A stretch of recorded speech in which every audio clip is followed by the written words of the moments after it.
Michelle, thanks. And on to our other big story that's affecting businesses around the world who do business in China. Foreign companies and probes are some of the biggest global giants, Qualcomm, and several luxury car makers as well. Revealed in 2008, but the government adopted a tax against in 2013. Foreign dairy producers were fined almost over $100 million for their business practices. That same year saw 6 LCD makers, they paid $57 million in fines. But the crackdown has also targeted domestic companies as well for monopolistic tendencies, specifically to liquor makers. Now, their targets include the global automakers Audi and Chrysler, and this after an ongoing probe showed that they allegedly violated antitrust laws. We're going to get more information on this from our reporter Yan Hong, who is in Beijing with the details. What is the latest now? Yeah, good evening to you, Phil. China is deepening its anti-monopoly probe into several multinational firms, and currently China's antitrust regulators is clamping down on violations in the auto industry. Well, this time it's Chrysler and Audi.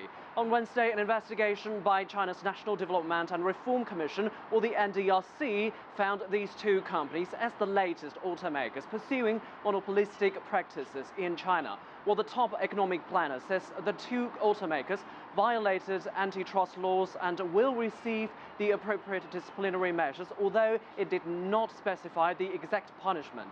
At the same time, the NDRC is also investigating a dozen of Japanese auto part makers on similar antitrust charges. The NDRC also says it's launched an investigation into Mercedes-Benz, and under China's anti-monopoly law exacted in the year of 2008, the NDRC can impose fines of up to 10% of a company's domestic annual sales revenue for the previous year. Phil? Yan Hong, I mean, this is a pretty big deal. We're talking about some of the biggest companies in the world.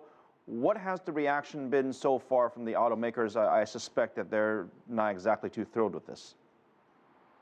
Exactly. Both Audi China and Mercedes-Benz say they're cooperating with the NDRC, but the China-based spokesperson for Chrysler declined to comment. And Audi says that China, including Hong Kong, accounts for a third of its global sales by volume. And in recent days, car companies have rushed to cut prices. On Sunday, Daimler announced it would slash prices on more than 10,000 spare parts of its Mercedes-Benz cars here in China, and starting from September the 1st. Well, that move comes a week after Audi decided to lower its spare parts prices last week, and along with Chrysler, who said it would slash prices for both parts and some of its Jeep models. Well, Chrysler says it wants to boost its Jeep sales here in China, with plans to make them in China by the end of next year. Back to you, Phil. Yan, I wanted to ask you, one of the issues here is about the difference of prices that one company charges, whether it's in the United States or in China. Do we know what the price difference is specifically for, say, Audis or Mercedes? Well, industry experts say the imported luxury cars you mentioned in China cost on an average of 2.5 to 3 times their prices in the United States. So foreign car makers argue that the price difference is due to higher import duties and other taxes in China. So investigations like this one are welcomed by most of the Chinese luxury car buyers, and they're wanting to see even more price cuts. Back to you.